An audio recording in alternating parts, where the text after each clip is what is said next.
أعوذ بالله من الشيطان الرجيم. بسم الله الرحمن الرحيم.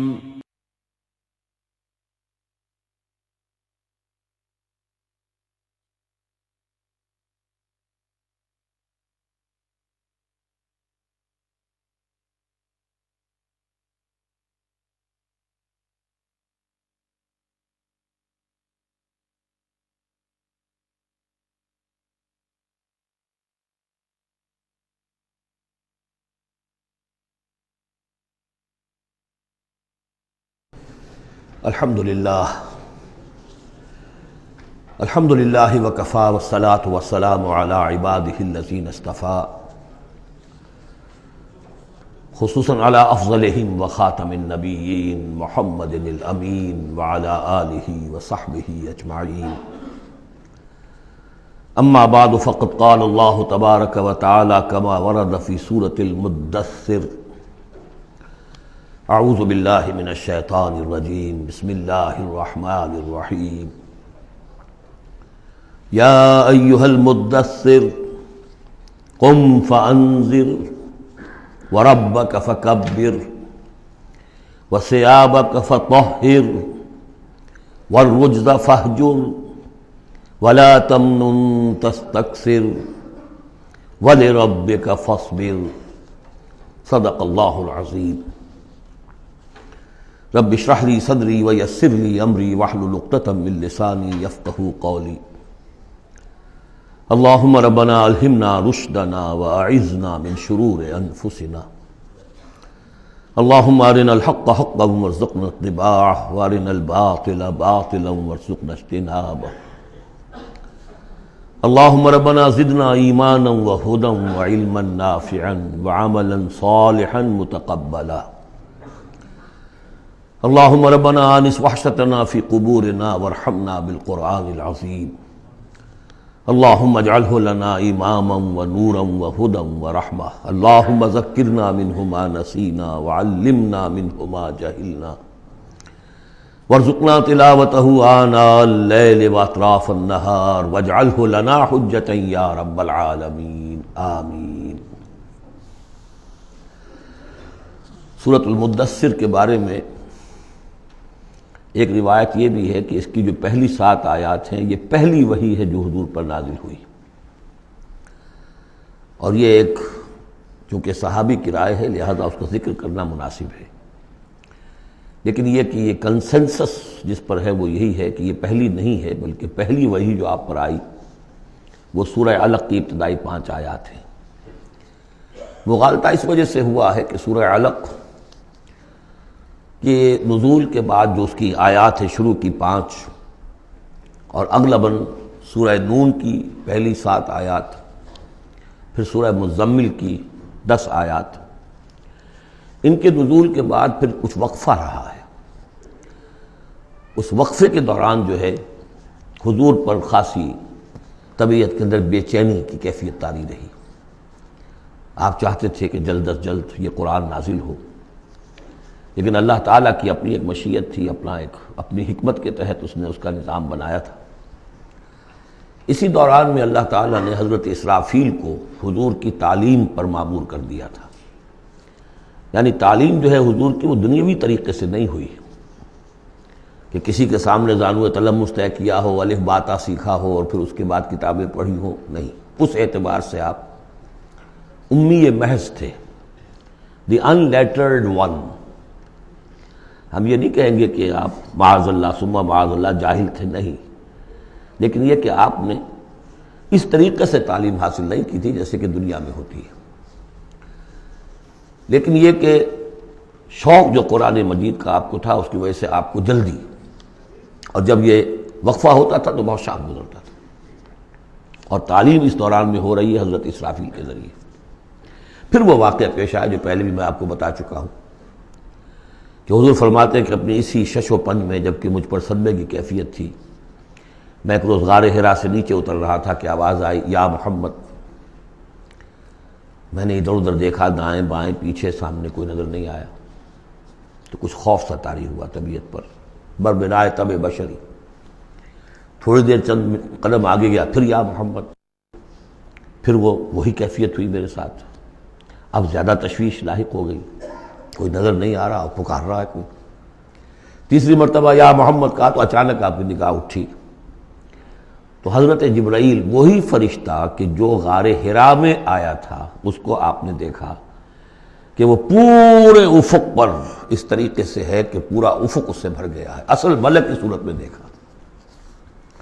غار حرا میں کس کیفیت میں آیا تھا یہ بعد میں آپ کو بتاؤں گا، لیکن یہ کہ وہ مشابہت تو ایسی تھی کہ حضور نے پہچان لیا کہ یہ وہی فرشتہ ہے جو غار حرا میں آیا تھا، لیکن یہ کہ شکل یہ بالکل مختلف، یہ اصل ملک کی شکل تھی جس کو دیکھا ہے آپ نے ان آنکھوں سے۔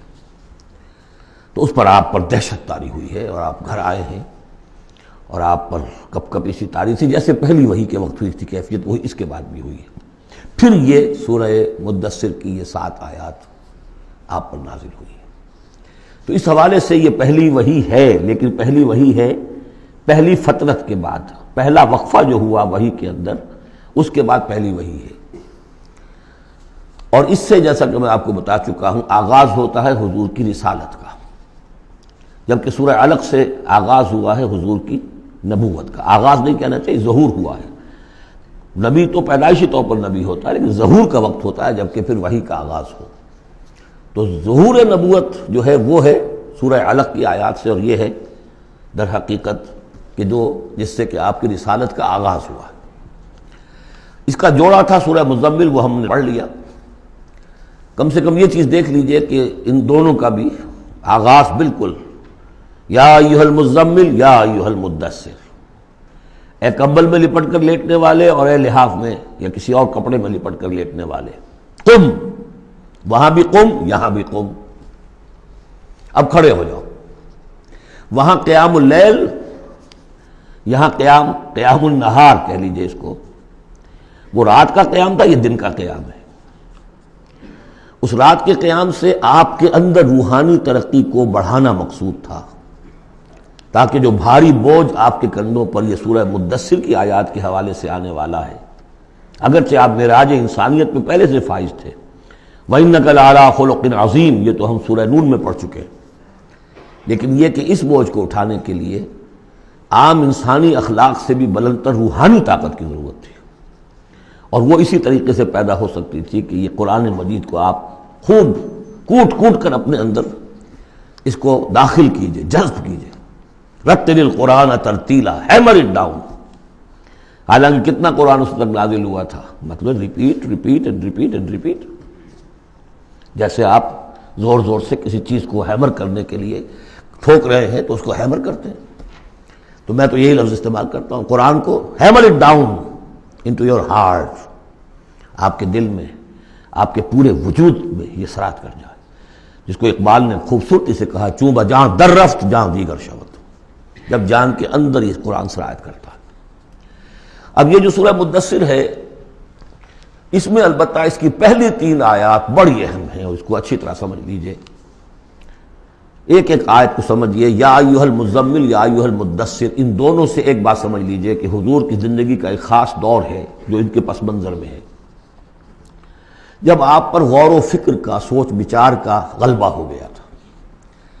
آپ ایک بڑے عملی انسان تھے، میں آپ کو بتا چکا ہوں، بچپن اسرت میں گزرا ہے، پھر لڑکپن، اور پھر اور جو ہے جس کو ہم کہتے ہیں ایڈولسنس، وہ بھی سخت مشقت میں گزری ہے۔ پھر آپ نے کاروبار کیا ہے تو ایک سمجھیے کہ ملازم کی حیثیت سے یا عامل کی حیثیت سے کیا ہے، سرمایہ آپ کے پاس تو تھا نہیں، سرمایہ دوسروں کا ہوتا تھا۔ پھر ایسا ہوا ہے کہ اللہ تعالیٰ نے حضرت خدیجہ رضی اللہ تعالیٰ عنہا کا رجحان پیدا کر دیا، شادی ہو گئی، تو کم سے کم یہ کہ دنیاوی اعتبار سے، مالی اعتبار سے آپ اب اطمینان بخش صورت پیدا ہو گئی۔ پھر آپ نے کاروبار کیا، کھل کر کاروبار کیا، لیکن اچانک حضرت عائشہ صدیقہ فرماتی ہیں جب آپ کی عمر شریف 40 برس کے لگ بھگ ہوئی تو آپ کے اندر خلوت گزینی محبوب ہو گئی، حبب الیہ خلا، ملنا جلنا اب طبیعت مائل نہیں ہے۔ پہلے ہم کہہ سکتے ہیں کسی طور سے ایکسٹروورٹ انداز بھی تھا، لیکن اب اس کا وہ بیلنسنگ پارٹ آ رہا ہے انٹروورٹ کا، اب غور و فکر اندرونی۔ میرے نزدیک ایک ہی فرد نوع بشر ہے جو کلیتاً بیلنسڈ ہے، انٹروورٹ اور ایکسٹروورٹس کے درمیان، اور وہ محمد الرسول اللہ ہے، ایک ہی ہے۔ بہرحال اس پر جو دور آیا سوچ بچار کا، تو جو آپ غار حرا میں جا کر بیٹھتے تو کیا کرتے تھے؟ الفاظ حدیث میں آئے ہیں حضرت عائشہ سے جو منقول ہے، کانا یتحنس فی، وہاں کچھ عبادت کرتے تھے۔ اب عبادت کیا کرتے تھے؟ تو شارحین حدیث کا اس پر اتفاق ہے کہ کانا تحنس ہی تعبد ہی فی غار حرا التفکر والاعتبار، غور و فکر، سوچ بچار، یہ کیا ہے، معاشرے کی حالت کیا ہے، اخلاقی زوال کی انتہا ہے، اس پر غور و فکر کہ اسی عرصے میں پھر وحی آئی۔ اس پر ایک اور، اس غور و فکر پر ایک تشویش، ایک بوجھ، ایک ذمہ داری کا احساس، یہ دو چیزیں جب مل گئیں تو اب آپ کی طبیعت میں جب کسی شخص کے اوپر اس طرح سے تفکر کا غلبہ ہو جائے، متفکر ہو جائے وہ، اور وہ پھر کہیں کمبل لیا لیٹ گئے، کہیں اور اسی طریقے سے، تو یہ جو سوچ بچار کا دور تھا اس کی گویا کہ تعبیر کی گئی، یا ایھا المزمل قم، اب کھڑے ہو جاؤ۔ یہ سوچ بچار کا دور اب ختم ہو جانا چاہیے، اب آپ کی عملی زندگی کا آغاز ہے۔ یا ایھا المدثر قم، وہ قیام اللیل، یہ قیام النہار۔ قیام النہار میں جو آپ کے ذمہ رسالت کی ذمہ داری ہے وہ کیا ہے؟ قم فانذر، خبردار کرو۔ اس پر ہم بہت غور کر چکے ہیں کہ نبی کی دعوت کے لیے سب سے اہم اصطلاح یہی ہے، انذار۔ سورہ انعام سے شروع ہو گیا تھا، قل اوحی الی ھذا القرآن لانذرکم بہ ومن بلغ، کہہ دیجئے یہ قرآن مجھ پر وحی کیا گیا ہے تاکہ میں اس کے ذریعے سے تمہیں خبردار کروں۔ تو خبردار کرنا کہ یہ نہ سمجھو کہ بس یہ جیسے حیوانات ہیں، یہاں پیدا ہوئے، چرا چگا، ختم ہو گئے، نسیاں منسیہ ہو گئے، تم حیوان نہیں ہو، کچھ اور ہو، تمہارے اندر اللہ نے اپنی روح پھونکی ہے، عظیم ترین امانت کائنات کی، جسے نہ پہاڑ اٹھا سکے نہ آسمان اٹھا سکے، وہ امانت ہے جو تم نے اٹھائی ہے، اور اس امانت کی جواب دہی ہے، ذمہ داری ہے، اس کی اکاؤنٹیبلٹی ہے، تمہیں سب کو مرنے کے بعد اٹھا لیا جائے گا۔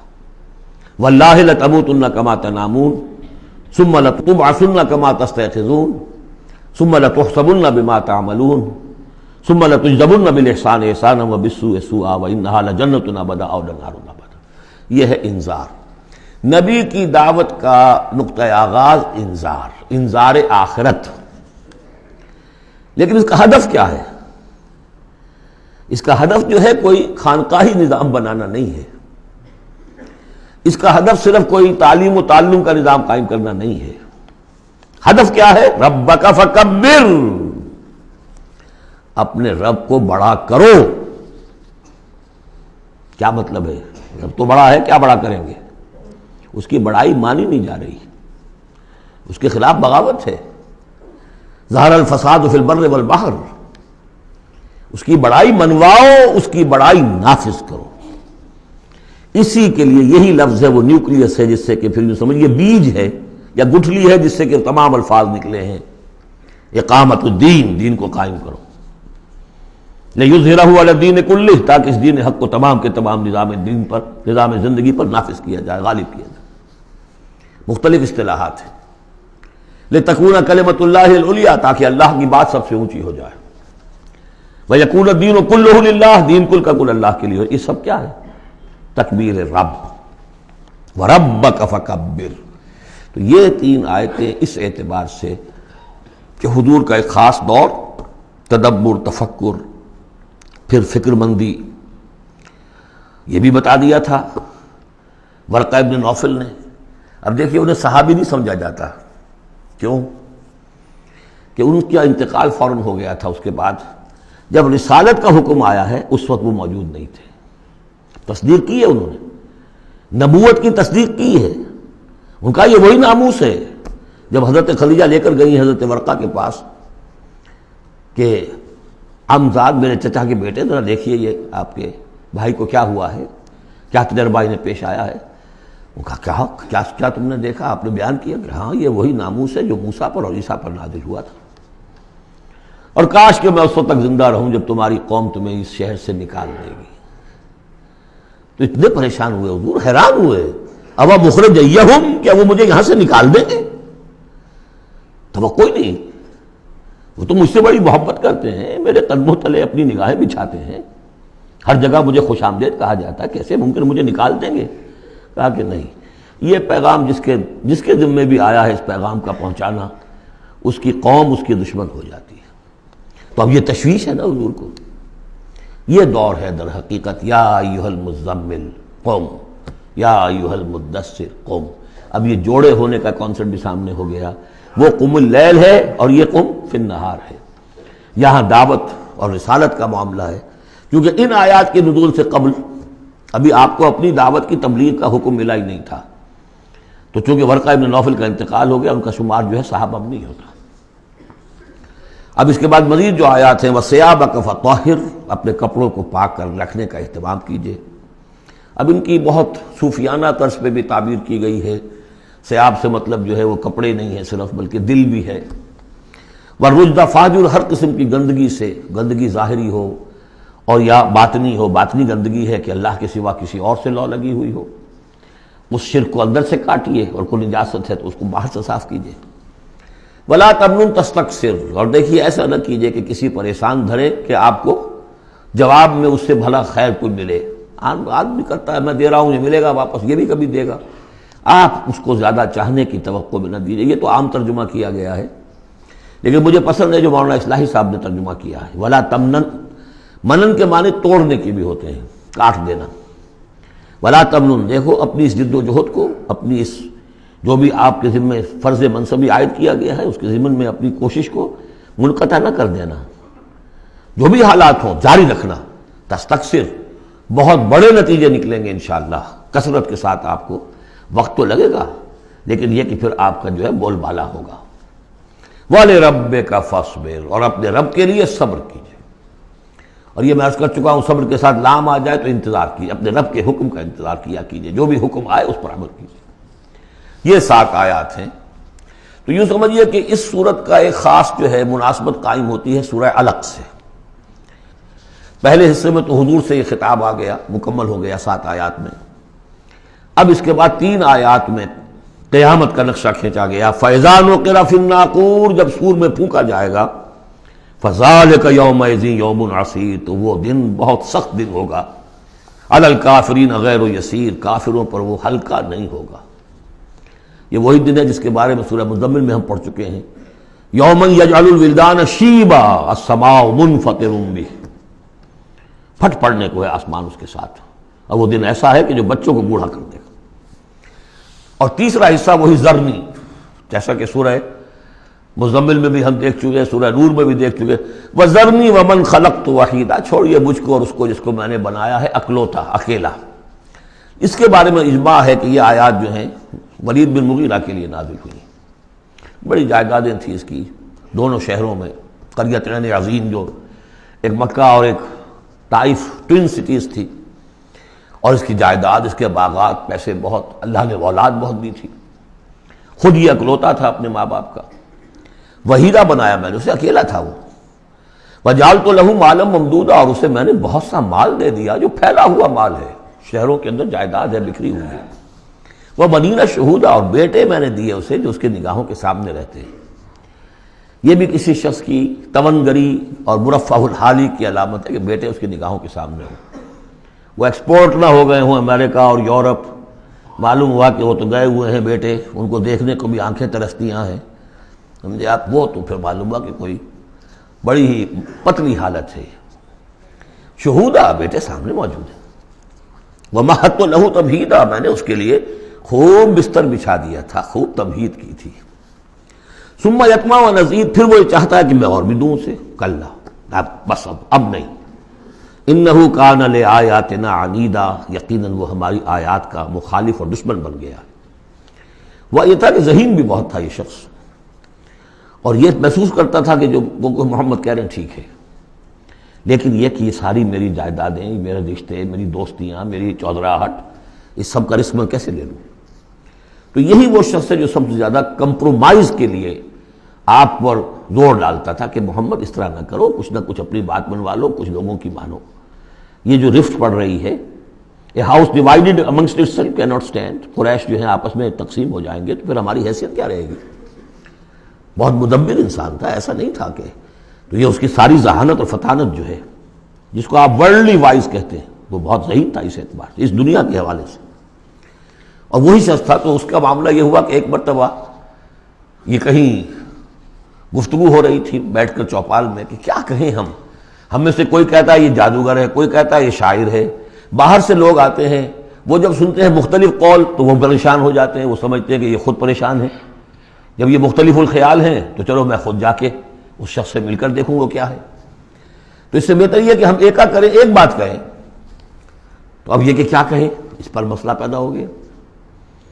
تو اب یہ کہ یہ گیا تھا حضور کے پاس بات کرنے، اور وہاں انہیں کچھ اندیشہ ہوا کہ یہ تو کچھ اثر ہو گیا، معلوم ہوتا بدل گیا۔ یہ واپس آیا ہے، پوچھا کہ کیا خیال ہے، کیا ہم اسے کہیں کہ شاعر ہے؟ کہ نہیں، میں شاعروں سے مجھ سے خوب واقف ہوں، جو محمد کلام پیش کر رہے ہیں وہ شعر نہیں ہے، شاعر نہیں، کچھ اور چیز۔ اچھا ہم کاہن کہہ دیں انہیں؟ کہ نہیں نہیں، میری کاہنوں سے تعلقات ہیں، دوستیاں ہیں، میں جانتا ہوں کاہنوں کا کردار کیسا ہوتا ہے، کاہن کے قول کیسا ہوتا ہے۔ وہ ذو معنیین بات کرتے ہیں، ادھر بھی لگ جائے ادھر بھی لگ جائے، یہ کرتا ہے دو ٹوک بات۔ تو پھر کیا کہیں؟ اب ان کو یہ سمجھ میں آیا کہ یہ تو گیا، اس پر تو جادو چل گیا محمد کا۔ لیکن اس نے جب تیور دیکھے تو کہا، یہ کہا جا سکتا ہے کہ یہ جادو ہے جو منقول ہے، پیچھے سے چلا آ رہا ہے۔ اب یہ جو اس کی گفتگو میں جو اس کی رد و قدا ہوئی ہوگی، ضمیر نے ملامت کی، کچھ نے ضمیر کو دبایا، کچھ اپنی مصلحتوں کو سامنے رکھ کر جو بات، اس کا ایک نقشہ کھینچا گیا ہے یہاں۔ فصاحت و بلاغت کی انتہا ہے۔ سأرهقه صعودا، میں اسے چڑھائی چڑھواؤں گا، وہ عذاب جو ہم پہلے بھی پڑھ چکے ہیں، یسلک عذابا صعدا، وہ عذاب کے جو جس کی سختی اور شدت بڑھتی چلی جائے۔ انہ فکر وقدر، اس نے غور کیا، کچھ اندازہ کیا کہ حق کو ماننے کا کیا نتیجہ نکلتا ہے، نہ ماننے کا کیا نتیجہ نکلتا ہے، وہ بیلنس بنا رہا ہے اپنے ذہن میں۔ انہ فکر وقدر فقتل کیف قدر، تو ہلاک ہو جائے، کیسا غلط اس نے اندازہ ٹھہرایا۔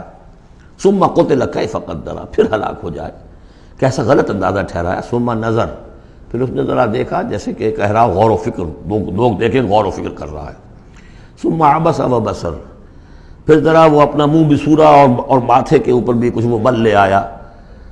ثم ادبر واستکبر، اور پھر ذرا اس نے تکبر کے ساتھ اپنی پیچھے کو مڑا۔ فقال ان ھذا الا سحر یؤثر، اس نے کہا نہیں بس ٹھیک ہے، یہ جادو ہے جو چلا آ رہا ہے، محمد کا کلام جو ہے جادو ہے، جادو اثر تو ہے۔ ان ھذا الا قول البشر، لیکن ہے بہرحال یہ انسانی کلام، یہ جو محمد کا دعویٰ ہے کہ یہ اللہ کا کلام ہے، یہ نہیں۔ سأصلیہ سقر، اب اس پر جو اللہ کا غضب بھڑک رہا ہے، ان قریب میں اس کو ڈالوں گا آگ میں۔ وما ادراک ما سقر، اور تمہیں کیا معلوم کہ وہ سقر کیا ہے۔ لا تبقی ولا تذر، نہ باقی رہنے دے گی نہ چھوڑے گی، موت بھی نہیں آئے گی۔ لواحۃ للبشر، انسان کی کھال کو جھلس ڈالے گی۔ علیہا 19، اور اس پر 19 ہیں داروغہ، سرہنگ 19۔ یہاں تک تو یہ یوں سمجھیے کہ اسی آہنگ میں بات چلی آ رہی ہے، وہی چھوٹی چھوٹی آیتیں، وہی انداز، وہی فلو۔ آگے بڑی طویل آیت آ گئی ہے، یہ بالکل سورہ مزمل کی طرح ہے۔ وہاں جو طویل پھر آیت آئی ہے جس پر کہ ایک پورا رکوع مشتمل ہے، وہ بعد میں نازل ہوئی ہے۔ تو یہ آیت بھی بعد میں نازل ہوئی ہے۔ لوگوں نے کہا ہوگا یہ 19 کیا، کچھ تماشا بنا لیا لوگوں نے، اچھا بھائی 19 یہ فرشتے صرف وہاں، تو کوئی ڈر کی بات نہیں ہے۔ کسی نے کہا 10 کو تو میں نمٹ لوں گا، باقی کا تم بندوبست کر لینا، 19 ہی ہے نا، تو ایسی کون سی بڑی تعداد ہے۔ تو یہ جو استہزاء کا موضوع بنایا، اس پر یہ آیت اتری۔ وما جعلنا اصحاب النار الا ملائکہ، اور یہ جہنم کے جو داروغہ ہیں ہم نے وہ فرشتوں کو بنایا ہے، وہ انسان نہیں ہے جو تم یہ ایک ایک آدمی 10 کو سنبھال لے گا۔ وما جعلنا عدتهم الا فتنة للذین کفروا، یہ تعداد جو ہم نے تمہیں بتا دی ہے ان کی، وہ صرف اس لیے کہ کافروں کے لیے ایک جانچ ہو جائے، پرکھ ہو جائے۔ لیستیقن الذین اوتوا الکتاب، تاکہ اوتوا الکتاب جنہیں کتاب دی گئی تھی انہیں یقین آ جائے۔ تو یہ روایت ترمذی ہے، ترمذی کی شریف میں روایت موجود ہے کہ یہ در حقیقت 19 کا عدد تورات میں موجود تھا، لہذا اہل کتاب کے لیے تو گویا کہ ان کے لیے ایک یقین کرنے کی بنیاد بن گئی۔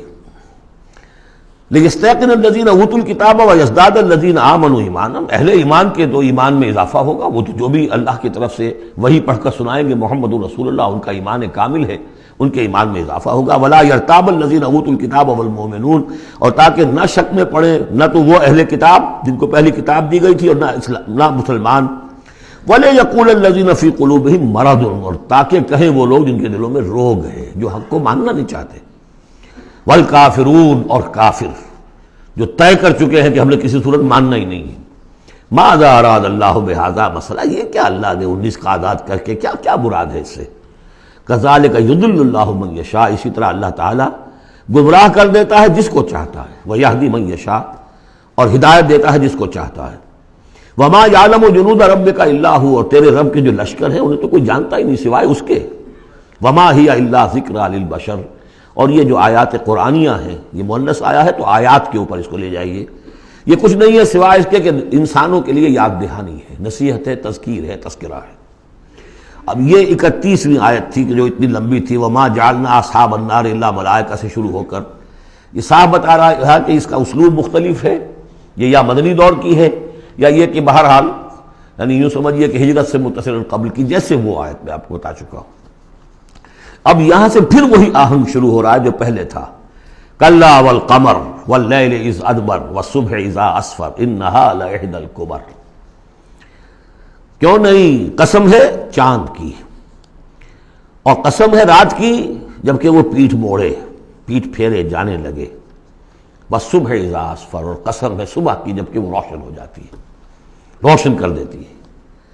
اس میں اشارہ ہو رہا ہے در حقیقت کہ فطرت وحی کی رات چلی آ رہی تھی، 600 برس سے نزول وحی کا سلسلہ منقطع تھا، وہ جس کا انہوں نے جنات میں تذکرہ کیا تھا، من بعد کتاب موسیٰ، اس میں بس روشنی ہوتی تھی تو ایسی ہی جیسے کہ مستعار روشنی چاند کی روشنی ہوتی ہے جو راتوں کو بھی ہوتی ہے، بس اس درجے میں ہدایت آسمانی اور ہدایت خداوندی دنیا میں رہ گئی تھی۔ لیکن اب محمد الرسول اللہ کی رسالت و نبوت کا خورشید طلوع ہو گیا ہے، اب دن روشن ہو گیا۔ کلا والقمر واللیل اذ ادبر والصبح اذا اسفر، ان تین کو قسموں کو ذرا یاد رکھیے گا، یہ آگے چل کر بڑی اہمیت کے ساتھ ان کا حوالہ پھر آئے گا کہ رات کی تاریکی تھی، اب رات جا رہی ہے، اور اس میں جو تھی صرف چاند کی روشنی تھی جو مستعار تھی، سابقہ نبوتوں کی تعلیم وغیرہ جو بھی تھی باقی تھی، کچھ بگڑ گئی، کچھ تھی، کچھ پولیوٹڈ ہو گئی، کچھ صحیح تھی۔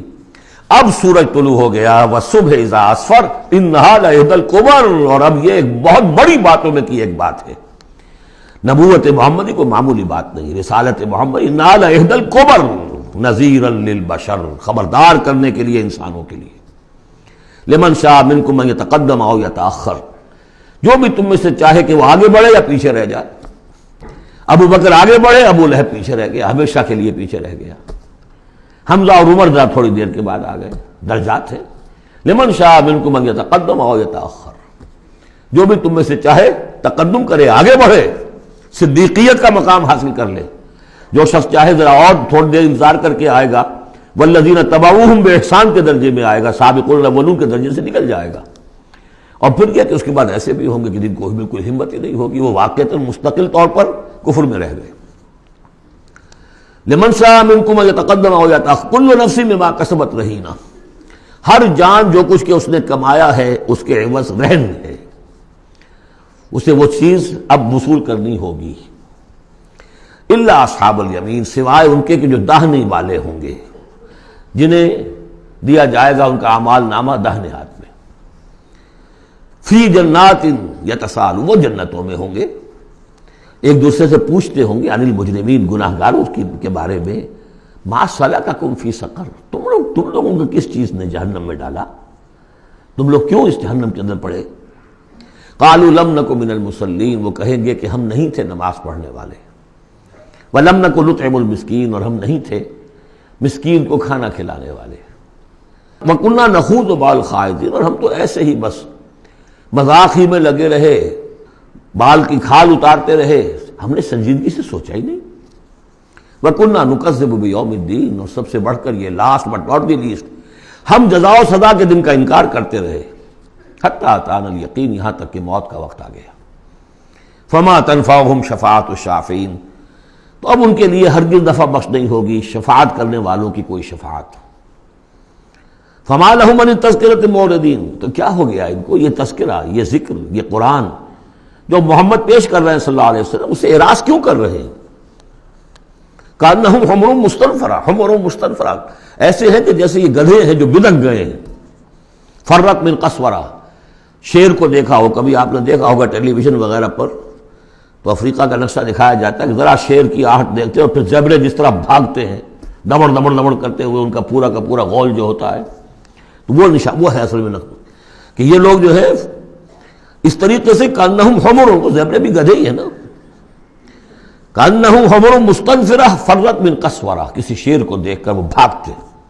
بل یرید کل امرئ منہم ان یؤتیٰ صحفا منشرہ، اب یہ ان کا استہزائی انداز تھا کہ محمد تم کہتے ہو کہ ہمارا حساب کتاب ہوگا، ہم میں سے ہر ایک کو کیوں نہیں دے دیے جاتے ہمارے اعمال نامے، یا یہ کہ یہاں سے مراد یہ ہے کہ جو کتاب تمہارے پاس آئی ہے تو ہمیں کیوں نہیں کتاب دے دی گئی؟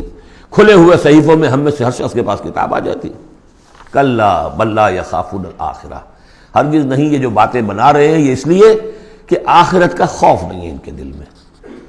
جب آخرت کا خوف نہ رہے تو جو باتیں چاہو بناؤ، جیسے وہ کہتے ہیں کہ بے حیا باش و ہر چے خواہی کن، ایک دفعہ حیا کا پردہ اٹھا دو پھر جو چاہو کرو۔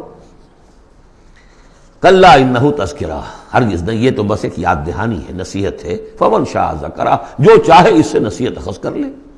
وما یذکرون الا ان یشاء اللہ، اور یہ نہیں اس سے نصیحت اخذ کر سکیں گے کوئی بھی مگر یہ کہ اللہ چاہے۔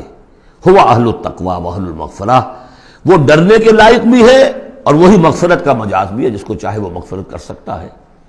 اہل التقوی و اہل المغفرہ، یہ ہے سورہ مدثر۔ اب آگے چلیے، جوڑا آ رہا ہے سورۃ القیامہ اور پھر اس کا جوڑا ہے سورۃ الدہر۔ بسم اللہ الرحمن الرحیم۔ لا اقسم بیوم القیامہ ولا اقسم بالنفس اللوامہ ایحسب الانسان ان لن نجمع عظامہ۔ یہ سورت جو ہے بہت ہی حسین اور بہت منفرد سمجھیے کہ نمائندہ ایک سورت ہے قرآن مجید کی۔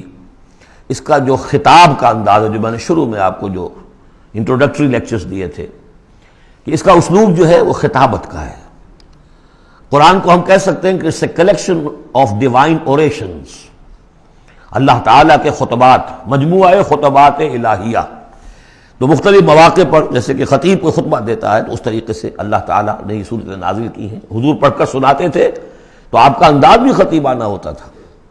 حدیث میں آتا ہے کہ جب آپ خطبہ دیتے تھے تو آپ کی آواز بلند ہو جاتی تھی، اعلیٰ صوتہ احمرت عیناہ، آنکھیں سرخ ہو جاتی تھی، اور آپ اس طریقے سے خطبہ دیتے تھے جیسے کہ کوئی سپہ سالار اپنے فوجیوں کو للکار رہا ہے، بڑھا رہا ہے کہ لڑو اور آگے بڑھو، یہ انداز ہوتا تھا۔ تو اس طرح کا خطبہ اس میں آپ دیکھیں گے ابھی بات ایک طرف ہو رہی ہے، ابھی کسی اور طرف ہو گئی، کبھی کسی تحویل الخطاب، اس کے لیے بہت، پھر یہ کہ 4-6 آیتیں آئیں گی ایک خاص قسم کے آہنگ میں، خاص قسم کے قوافی تو ہم کو نہیں کہنا چاہیے، تو یہ آتے ہیں، وہی انہی حروف پر صورتیں ختم ہو رہی ہیں، وہی سٹائل ہے، پھر کوئی سٹائل بدلے گا، پھر 4-6 صورتیں اس دوسرے انداز کی ہوگی، پھر 4-6 تیسرے انداز کی ہوگی۔ تو یہ آپ صورت جو ہے فصاحت و بلاغت میں بھی فلو بے انتہا ہے اور خطیبانہ انداز، اور اس میں تحویل الخطاب۔ پس منظر میں کیا ہے کہ وہ لوگ ہیں کہ جو انکار کریں کوئی قیامت نہیں ہو سکتی، کیسے ممکن ہے کہ جب کہ انسان مر چکے ہوں گے اور مٹی ہو جائیں گے پھر اٹھا دیا جائے، یہ ممکن نہیں ہے۔ تو اس کا جواب ہے جو دیا جا رہا ہے، لا اقسم بیوم القیامہ۔ لا یہاں پر ان کے خیالات کی نفی نہیں، میں قسم کھاتا ہوں قیامت کے دن کی۔ تمہیں شک ہے اور مجھے اتنا یقین ہے کہ میں قسم کھا رہا ہوں قیامت کے دن کی۔ ولا، اور پھر نہیں، اقسم بالنفس اللوامہ، میں قسم کھاتا ہوں نفس لوامہ کی۔ نفس لوامہ کون سا نفس انسان میں جسے ہم ضمیر کہتے ہیں، کانشنس، ملامت کرنے والا دل۔ مائی کانشنس از بائٹنگ می، میرا ضمیر مجھے ملامت کر رہا ہے۔ کوئی آپ برا کام کرتے ہیں تو ضمیر اندر سے کچھ شے ہے، تو کیوں ہے یہ؟ اگر کوئی نیکی نہیں، بدی نہیں، تو یہ اندر کی خرش کیوں ہو جاتی ہے؟ اور اگر یہ نیکی ہے اور بدی ہے تو کوئی اس کا نتیجہ نکلنا چاہیے کہ نہیں؟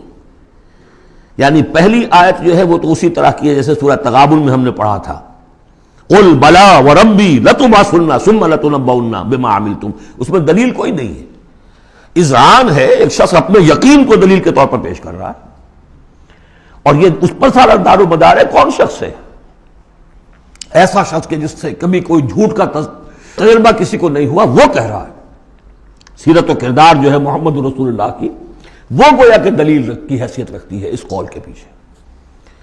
لا اقسم بیوم القیامہ ولا اقسم بالنفس اللوامہ، یہ تمہارے اندر موجود ہے قیامت کی دلیل، تمہارا ضمیر، تمہارا کانشنس۔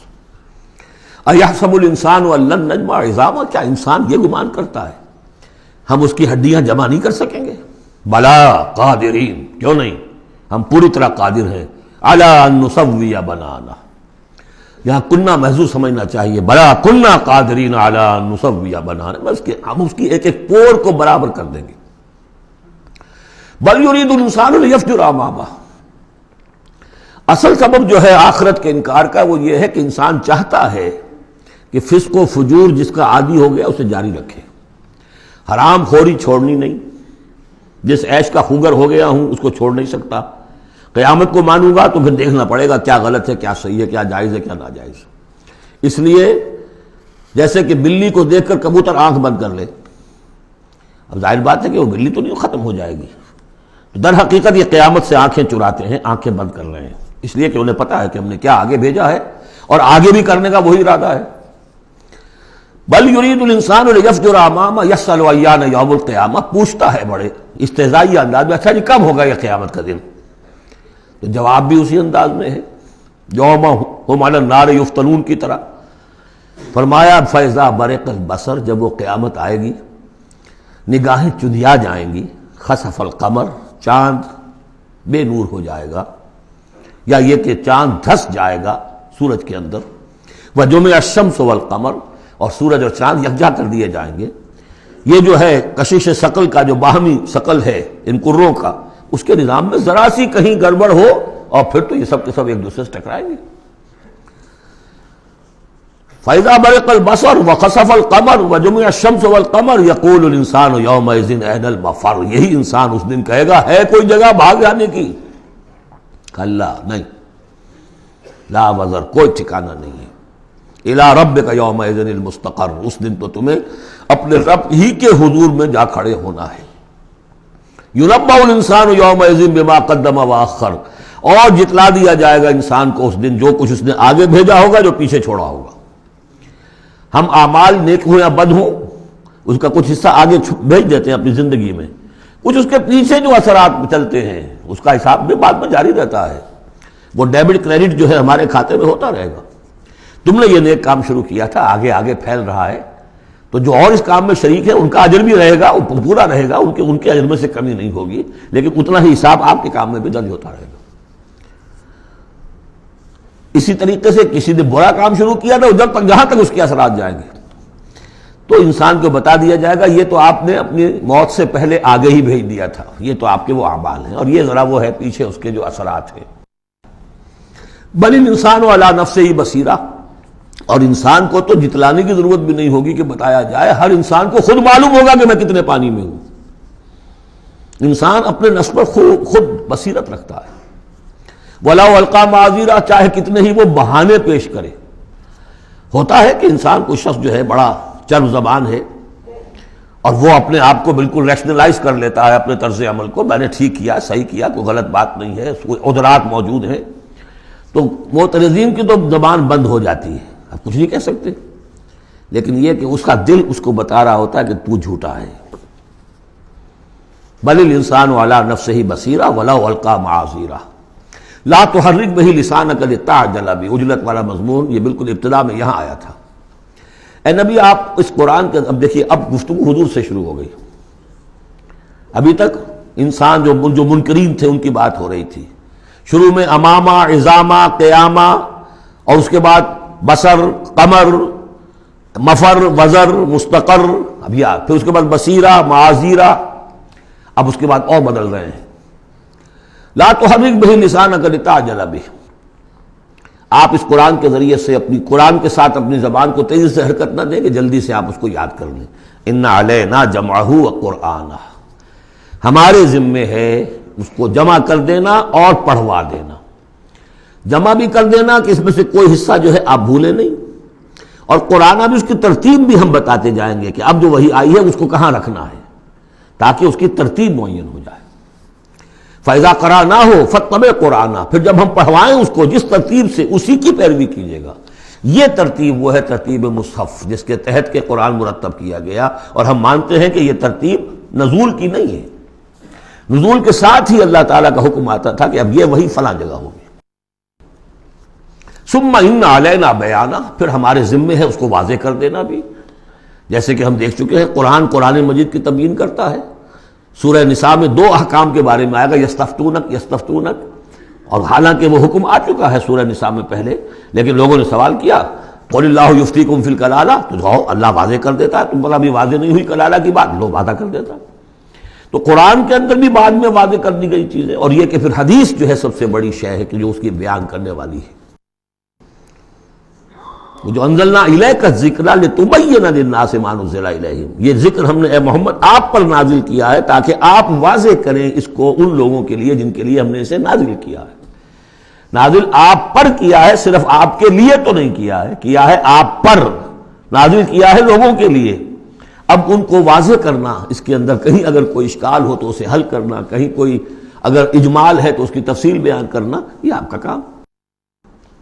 کلا بل تحبون العاجلہ، کوئی نہیں، تمہارا اصل مرض یہ ہے کہ تم عاجلہ سے محبت کرتے ہو، یہ اس دنیا کی زندگی سے محبت کرتے ہو۔ دیکھیے اب پھر خطاب شروع ہو گیا کفار سے۔ وتذرون الآخرہ، اور آخرت کو تم چھوڑ دیتے ہو، نظر انداز کر دیتے ہو۔ وجوہ یومئذ ناظرہ، حالانکہ بہت سے چہرے اس دن ہوں گے تر و تازہ، میدان قیامت میں کھڑے ہوں گے تو جیسے اسکول چلڈرن کھڑے ہوتے ہیں اپنا رزلٹ سننے کے لیے، تو بعضوں کے چہرے کھلے ہوتے ہیں، پہلے سے معلوم ہے انہیں کیا کچھ کر کے آئے تھے، اور بعض کے چہروں کے اوپر دھواں ہے، اس لیے ہے کہ انہیں پتا ہے کہ کیا ہی کچھ نہیں تھا، فیل تو ہونا ہی ہونا ہے، تو چاہے اب رزلٹ ڈکلیئر نہیں ہوا، رزلٹ ان کے چہروں پر لکھا ہوا ہے۔ تو وجوہ یومئذ ناظرہ، بہت سے چہرے ہوں گے تر و تازہ، الی ربہا ناظرہ، اپنے رب کی طرف دیکھتے ہوئے۔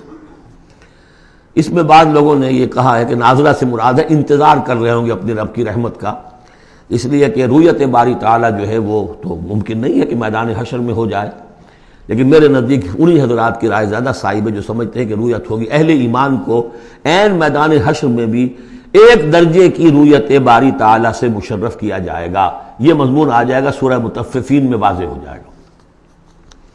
اس کے برعکس وجوہ یومئذ باسرہ، بہت سے چہرے ہوں گے اس روز سوکھے ہوئے، اترے ہوئے، اداس، تظن ان یفعل بہا فاقرہ، ان کو یقین ہوگا کہ اب ان کے ساتھ وہ سلوک ہوگا جو ان کی ریڑھ کی ہڈیاں توڑ کے رکھ دے گا۔ کلا اذا بلغت التراقی، اب ایک نقشہ دکھایا جا رہا ہے، ایک تو بڑی قیامت ہے، فاذا برق البصر وخسف القمر وجمع الشمس والقمر یقول الانسان یومئذ این المفر، ایک تو وہ ایک قیامت ہے جو فرد کی قیامت ہے، موت جب آتی ہے، قیامت صغریٰ۔ کلا اذا بلغت التراقی، جب یہ جان آ کے پھنس جاتی ہے ہنسلیوں میں، وقیل من راق، کہا جاتا ہے کوئی جھاڑ پھونک کرنے والا۔ بڑے بڑے ریشنلسٹ بھی اس مرحلے پر آ کر، بابا ڈاکٹروں نے جواب دے دیا، حکیموں نے جواب دے دیا، چلو کوئی تعویذ گنڈا کچھ ہو، کہیں سے کوئی جھاڑ پھونک کوئی تو ہو، کسی طریقے سے ہو، تو آخری درجے میں ان کو بھی انسان چیخ پکار کر لیتا ہے، قیل من راق، ہے کوئی جھاڑ پھونک کرنے والا۔ وظن انہ الفراق، اور گمان ہو گیا اس کو کہ اب تو فراق ہے، جانا ہے، یہ گھر بھی چھوڑنا ہے جو بڑے چاؤ سے بنایا تھا، اور یہ آل اولاد کو بھی چھوڑ کر جانا ہے۔ والتفت الساق بالساق، اور وہ جو جان کندنی کا عالم ہوتا ہے تو پنڈلی پنڈلی سے لپٹ رہی ہے، جان نکلنی شروع ہوتی ہے جسم کے نچلے حصے سے۔ الی ربک یومئذ المساق، اس دن تو تمہیں اپنے رب ہی کی طرف دھکیلے جانا ہے۔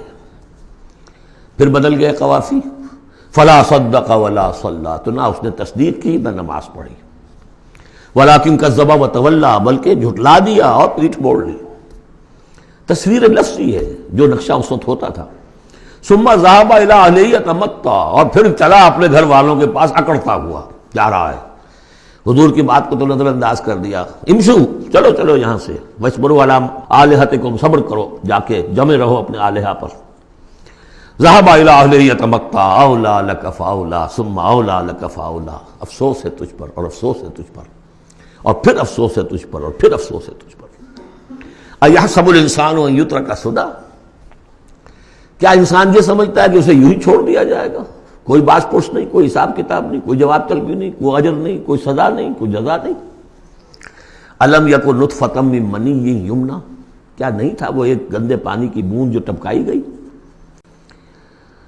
ثم کان علقا، پھر وہ ایک جوک کے مانند تھا کہ جو رحم مادر کے دیوار کے ساتھ چمٹی ہوئی تھی، علقۃ فخلق فسوی، پھر اسی کو اس نے بنایا، اسی میں نقش و نگار بنا دیے، اسی میں آنکھیں آ گئیں، اسی میں کان آ گئے، اسی میں کیا کیا بنایا، فی ظلمات ثلاث، تین پردوں کے اندر، فجعل منہ الزوجین، اسی سے بنا دیے، کسی کو نر کسی کو مادہ، کسی کو مؤنث کسی کو مذکر۔ الیس ذلک بقادر علی ان یحیی الموتى، عقل کے اندھو یہ سوچو وہ ہستی جو یہ سب کچھ کر رہی ہے وہ اس پر قادر نہیں ہوگی کہ مردہ کو زندہ کر دے؟ جو تمہارا مشاہدہ ہے گندے پانی کی ایک بوند سے، افلاطون بھی اسی سے آ گیا، اور بقراط بھی، اور سقراط بھی، اور ظاہر بات ہے انبیاء بھی وہیں سے آئے ہیں۔ کہاں سے آئے ہیں؟ ایک ہی استثناء ہے نا، حضرت عیسیٰ علیہ السلام کا، باقی تو سب کہاں سے آئے؟ وہیں سے آئے۔ سارے اولیاء اللہ کہاں سے آئے؟ وہیں سے آئے۔ گندے پانی کی بوند، اس سے کیا کچھ وہ بناتا ہے؟ تو تمہارا یہ خیال ہے کہ وہ مردہ کو زندہ نہیں کر سکے گا، اتنا عاجز ہو گیا۔ فعینا بالخلق الاول بل ہم بالخلق الجدید۔ اس کے بعد جیسا کہ یہ سوال ہے، بلا کیوں نہیں؟ پروردگار یقیناً الیس ذلک بقادر بلا نشہد انک قادر علی ان تحیی الموتى، ہم اس پر گواہ ہیں۔ سورۃ الدہر۔ اب دیکھیے جس مضمون سے سورہ قیامہ ختم ہوئی تھی، جوڑا وہاں سے شروع ہو رہا ہے۔ بسم اللہ الرحمن الرحیم، هل اتى على الانسان حین من الدہر لم یکن شیئا مذکورا، کیا انسان پر نہیں آیا تھا ایک وقت ایسا بھی اس دہر میں سے، اس زمانے میں سے انسان نکلا ہے نا۔ قلزم ہستی سے تو ابھرا ہے مانند حباب، تو قلزم ٹائم، اس ٹائم کا بھی ایک بہت بڑا سمندر ہے، اسی سے ہم ابھر کر آئے ہیں۔ هل اتى على الانسان حین من الدہر لم یکن شیئا مذکورا، قابل ذکر شے ہی نہیں تھا وہ۔ کوئی پسند کرتا ہے اس کو ذکر کرنا؟ اب کیا کرے، قرآن میں تو لفظ آتا ہے، اس کو ہمیں ترجمہ کرنا پڑتا ہے، ورنہ ظاہر بات ہے کہ آدمی پسند بھی نہیں کرتا کہ اس کا ذکر کیا جائے۔ اس چیز سے لم یکن شیئا مذکورا، وہ شے جو زبان پہ لانے کے لائق نہیں ہے، اس سے پیدا کیا گیا۔ انا خلقنا الانسان من نطفۃ امشاج، ہم نے انسان کو پیدا کیا ہے ملے جلے نطفے سے۔ اب بتائیے کہ اس کو کیا سمجھا ہوگا پہلے، جبکہ معلوم نہیں تھا۔ امشاج، ملا جلا، مرد کی طرف سے سپرمیٹوزون آ رہا ہے، ماں کی طرف سے اووم آ رہا ہے، ان دونوں کے اجتماع سے پھر وہ زائگوٹ وجود میں آتا ہے، نبتلی ہے، اور پھر اس کو ہم مختلف ادوار میں سے گزار رہے ہیں، نطفہ اور علقہ اور مضغہ، ہم الٹتے پلٹتے رہے اسے، یا اس کا یہ مطلب یہ بھی ہے کہ ہم نے یہ تخلیق کی ہے اسے جانچنے کے لیے، پرکھنے کے لیے، ابتلا کے لیے۔ فَجَعَلْنَاهُ سَمِيعًا بَصِيرًا، پھر ہم نے اس کو بنا دیا سننے والا، دیکھنے والا۔ اِنَّا هَدَيْنَاهُ السَّبِيلَ، اور پھر ہم نے اسے راہ سجھا دی۔ فطرت کے اندر وہ راہ کی ہدایت موجود ہے، ایمان ہے ہماری روح کے اندر۔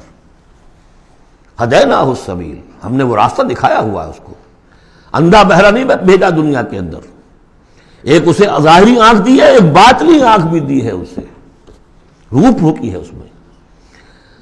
انا ہدینا سبیل، اور اس کے بعد اس کو آزادی دے دی، اما شاکرا و اما کفورا، چاہے تو شکر گزار بن کر زندگی گزارے اور چاہے ناشکرا ہو کر، البتہ ان دونوں حالتوں میں انجام مختلف ہوگا۔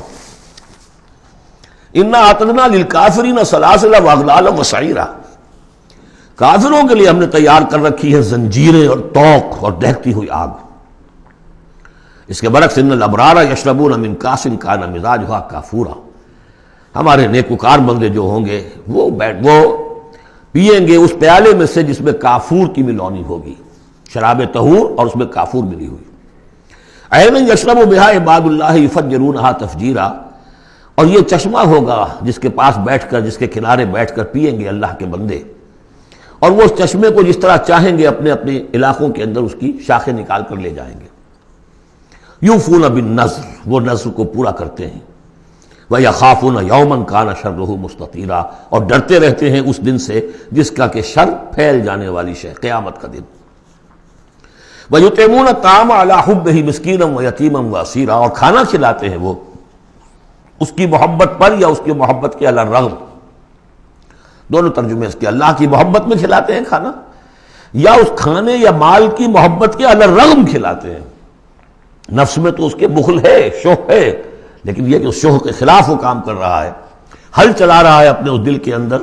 متصدقین ان المصدقین والمصدقات وقرضوا اللہ قرضا حسنا مسکینا و یتیما و اسیرا، مسکین کو، یتیم کو اور اسیر کو۔ انما نطعمکم لوجہ اللہ، یہ بھی کہتے جاتے ہیں ہم آپ کو یہ کھانا کھلا رہے ہیں صرف اللہ کو راضی کرنے کے لیے، لا نرید منکم جزاء ولا شکورا، آپ سے ہمیں نہ کوئی بدلہ چاہیے یہاں تک کہ شکریہ بھی نہیں چاہیے، ہم تو جو کام کر رہے ہیں صرف اپنے رب کو راضی کرنے کے لیے۔ انا نخاف من ربنا یوما عبوسا قمطریرا، ہمیں ڈر ہے اپنے رب کی طرف سے ایک ایسے دن کا کہ جس کی اداسی جو ہے وہ بڑی سختی ہوگی۔ قمطریرا، عبوسا قمطریرا کہتے ہیں کسی شخص کو جس کے چہرے پہ کبھی مسکراہٹ آتی نہ ہو، منہ سے قمطریرا ہے، وہ دن ایسا ہوگا کہ اس دن کسی کے چہرے پر مسکراہٹ نظر نہیں آئے گی۔ فوقاہم اللہ شر ذلک اليوم، تو اس دن کے شر سے اللہ تعالیٰ اپنے ان بندوں کو بچا لے گا۔ ولقاہم نظرۃ وسرورا، اور ان کو ملاقات کرا دے گا، ان کے لیے تو اب جو وہاں پر استقبال کرنے والی ہوگی تر و تازگی اور سرور اور مسرت۔ وجزاہم بما صبروا، اور بدلہ دے گا انہیں ان کے صبر کا، جو انہوں نے صبر کیا دنیا میں، حلال پر اکتفا کی، اپنے فرائض ادا کیے، چاہے فاقے آ گئے، چاہے جان دینی پڑ گئی، تو اس کے ان صبر کے بدلے میں انہیں ملے گا جنت رہنے کے لیے، حریر ریشم پوشاک کے لیے، پہننے کے لیے، متکئین فیہا علی الارائک، بیٹھے ہوئے ہوں گے اس میں تختوں کے اوپر، لا یرون فیہا شمسا ولا زمہریرا، نہیں دیکھیں گے اس میں کوئی سختی، نہ دھوپ کی اور نہ ٹھنڈ کی۔ زمہریر بہت سخت سردی جس میں کم کبھی طاری ہو جائے، دھوپ جو ہے سخت تیز گرم، یہ شکل ہوگی نہیں، معتدل موسم ہر وقت۔ ودانیۃ علیہم ظلالھا، اور اس کے جو سائے ہیں وہ ان کے اوپر پھیلے ہوئے ہوں گے، جھکے ہوئے ہوں گے۔ وذللت قطوفھا تذلیلا، اور درختوں کے جو خوشے ہوں گے پھلوں کے وہ بھی نیچے کی طرف لٹکے ہوئے ہوں گے۔ ویطاف علیہم بآنیۃ من فضۃ واکواب کانت قواریرا، اور ان پر گردش میں ہوں گے لوگ جو بھی ان کے خادم ہوں گے، وہ ایسے برتن لے کے کہ جو چاندی کے ہوں گے، اور ایسے آب خورے یا کپ کہ جو شیشے کے بنے ہوں گے، لیکن یہ شیشہ نہیں ہوگا، قواریرا من فضۃ، چاندی ایسی ہوگی کہ جس کے تھرو آپ دیکھ سکیں، وہ چاندی جو ہے ہوگی چاندی لیکن شیشے کے مانند، قواریرا من فضۃ قدروہا تقدیرا، جس کو کہ بڑے اس کے پیمانے اور ماپ بنا کر رکھے گئے ہیں، ان لوگوں نے بنا دیے۔ وَيُسْقَوْنَ فِيهَا كَأْسًا كَانَ مِزَاجُهَا زَنْجَبِيلًا، پلائے جائیں گے اس میں وہ جام کہ جس میں ملونی ہوگی سونٹھ کی، عَيْنًا فِيهَا تُسَمَّىٰ سَلْسَبِيلًا، یہ بھی ایک چشمہ ہوگا جنت میں جس کا نام ہے سلسبیل۔ وَيَطُوفُ عَلَيْهِمْ وِلْدَانٌ مُخَلَّدُونَ، اور ان پر ہر وقت گردش میں رہیں گے ان کے وہ لڑکے، وہ چھوکرے، وہ ان کے بوائز، ان کے خادم جو ہمیشہ اسی عمر کے اسی شکل میں رہیں گے۔ اذا رأیتہم حسبتہم لؤلؤا منثورا، اور وہ بھی جب تم انہیں دیکھو گے محسوس کرو گے کہ جیسے یہ تو لؤلؤا موتی ہے بکھرے ہوئے، وہ بھی نہایت خوبصورت ہوں گے۔ وَإِذَا رَأَيْتَ ثَمَّ رَأَيْتَ نَعِيمًا وَمُلْكًا كَبِيرًا، جہاں بھی دیکھو گے وہیں دیکھو گے کہ نعمتیں ہی نعمتیں ہیں اور بڑی بادشاہی ہے جو اللہ نے دے دی ہے اپنے ان نیک بندوں کو۔ عالیہم ثیاب سندس خضر واستبرق، ان کے اوپر ہوں گے کپڑے باریک ریشم کے، سبز واستبرق، اور گاڑھے کے، نیچے کے جسم کے لیے گاڑھا لباس اور اوپر کے لیے باریک لباس۔ وَأَحُلُّوا أَسَاوِرَ مِن فِضَّةٍ، اور انہیں کنگن پہنائے جائیں گے چاندی کے۔ وَسَقَاهُمْ رَبُّهُمْ شَرَابًا طَهُورًا، اور پلائے گا انہیں ان کا پروردگار پاک مشروب، شراب جو پاک ہوگا۔ إِنَّ هَذَا كَانَ لَكُمْ جَزَاءً، اور کہا جائے گا یہ آپ لوگوں کا بدلہ ہے۔ وَكَانَ سَعْيُكُمْ مَشْكُورًا، اور یقیناً آپ کی جد و جہد، آپ کی بھاگ دوڑ دنیا میں جو آپ نے کی اللہ کے لیے، اللہ کے دین کے لیے، وہ سفل ہوئی، مقبول ہو گئی، اس لیے آپ کو یہ چیزیں بدلے میں ملی۔ اِنَّا نَحْنُ نَزَّلْنَا عَلَيْكَ الْقُرْآنَ تَنزِيلًا، اے نبی ہم نے آپ پر اس قرآن کو اتارا ہے بطرز تنزیل، تھوڑا تھوڑا کر کے۔ فَاصْبِرْ لِحُكْمِ رَبِّكَ، بس انتظار کیجئے اپنے رب کے فیصلے کا، یعنی آپ جلدی نہ کیجئے، یہ وہاں اس کے مقابلے میں آ گیا۔ وَلَا تُحَرِّكْ بِهِ لِسَانَكَ لِتَعْجَلَ بِهِ إِنَّ عَلَيْنَا جَمْعَهُ وَقُرْآنَهُ، ہم نے اسے بطور تنزیل ہی نازل کرنا ہے، تو آپ ذرا انتظار کیا کیجئے رب کا۔ وَلَا تُطِعْ مِنْهُمْ عَاصِمًا أَوْ كَفُورًا، اور یہ جو کشاکش اب شروع ہو رہی ہے اس میں بھی آپ کو بہت صبر کرنا پڑے گا، نہ صرف قرآن کے لیے صبر کرنا پڑے گا، ان تمام اس سارے کشاکش میں لیکن یہ کہ آپ کسی گناہگار اور ناشکرے کی بات سنیے ہی نہ، ان کی باتوں پر دھیان ہی نہ دیجیے۔ وَاذْكُرِ اسْمَ رَبِّكَ بُكْرَةً وَأَصِيلًا، اور اپنے رب کے نام کی مالا جپا کیجیے صبح شام۔ وَمِنَ اللَّيْلِ فَاسْجُدْ لَهُ، اور رات کے ایک حصے میں اس کے لیے سجدہ کیا کیجیے۔ وَسَبِّحْهُ لَيْلًا طَوِيلًا، اور رات کے بڑے حصے میں تسبیح کیجیے۔ یہ وہی حکم چلا آ رہا ہے، ابھی ابتدائی دور کا ہے چونکہ، تو ابتدائی دور میں تو یہ نمازیں 5 وقتہ نہیں تھے، سارا معاملہ رات ہی کا تھا۔ سورہ مزمل سے چلا آ رہا ہے معاملہ، قم اللیل الا قلیلا نصفہ وانقص منہ قلیلا اور زد علیہ ورتل القرآن ترتیلا، تو لیلا طویلا۔ بعد میں جب 5 وقتہ نماز کا نظام آ گیا، اب اس کو مختصر کر کے تہجد، اور وہ بھی سب کے لیے نہیں، وہ بھی حضور کے لیے فرمایا نافلۃ لک، ومن اللیل فتہجد بہ نافلۃ لک، حضور کے لیے تو وہ بھی بمنزلہ فرض تھی، لیکن باقی لوگوں کے لیے نفل ہے، وہ جو چاہے کریں۔ لیکن حضور کے لیے بھی وہ نفل جو ہے وہ فرض کے حکم میں ہے، یعنی نفلی فرض ہے، وہ اضافی فرض ہے کہ باقی سب نمازیں فرض ہیں ہی ہے، ایک اضافی فرض ہے آپ کے لیے نافلۃ لک، باقی سب کے لیے وہ نفل ہے۔ ان ہؤلاء يحبون العاجلۃ ويذرون وراءهم يوما ثقيلا، یہ لوگ اصل میں دنیا کو دنیا سے محبت کرتے ہیں۔ دیکھیے وہی مضمون آ گیا جو سورہ قیامہ میں، کلا بل تحبون العاجلۃ وتذرون الآخرہ وجوہ یومئذ ناظرۃ الی ربها ناظرہ۔ تو ان ہؤلاء يحبون العاجلۃ ويذرون وراءهم يوما ثقيلا، یہ محبت کرتے ہیں اس عاجلہ سے، اس نقد زندگی سے، فوری زندگی کو، اور چھوڑے بیٹھے ہوئے ہیں جو ان کے پیچھے ایک بڑا بھاری دن آنے والا قیامت کا دن، اس کا تصور نکالا ہوا ہے۔ یوما یجعل الولدان شیبا السماء منفطر بہ وراءهم یوما ثقیلا، جو ان کے پیچھے بھاری دن ہے۔ نحن خلقناہم وشددنا اسرہم، ہم نے ہی ان کو تخلیق فرمایا اور ان کے جوڑ خوب مضبوط باندھے ہیں۔ وَإِذَا شِئْنَا بَدَّلْنَا أَمْثَالَهُمْ تَبْدِيلًا، جب چاہیں گے ان جیسے اور لے آئیں گے ان کو بدل کر۔ یہ تیسرا مقام ہے کہ جس سے دلیل یہ ملتی ہے کہ جب باعث بادل موت ہوگا تو ہم جیسے ہمارا جسم ہے ویسا ہی جسم ہمیں دیا جائے گا۔ باقی وہ مفہوم بھی اس میں لوگ نکالتے ہیں کہ اللہ چاہے تو کسی ایک قوم کو ہٹائے دوسری کو لے آئے، لیکن میرے نزدیک چونکہ تخلیق کے ساتھ ہے یہ، اس لیے نحن خلقناہم وشددنا اسرہم، پہلے جو ہم نے بنایا ان کے جوڑ بند ہم نے مضبوط کیے ہیں۔ وَإِذَا شِئْنَا بَدَّلْنَا أَمْثَالَهُمْ تَبْدِيلًا، ایسے ہی اور بنائیں گے۔ إِنَّ هَٰذِهِ تَذْکِرَۃٌ، یقیناً یہ تو ایک یاد دہانی ہے، نصیحت ہے۔ فَمَنْ شَاءَ اتَّخَذَ إِلَىٰ رَبِّهِ سَبِيلًا، تو جو چاہے اپنے رب کی طرف، اپنے پروردگار کی طرف راستہ اختیار کر لے، سلوک، اللہ کی طرف سلوک، سیر الی اللہ، اللہ کی طرف آگے بڑھنا، تقرب الی اللہ، سیر الی اللہ، سلوک الی اللہ، مختلف اصطلاحات۔ وما تشاءون الا ان یشاء اللہ، اور تمہارے چاہے کچھ نہیں ہو سکتا جب تک کہ اللہ نہ چاہے۔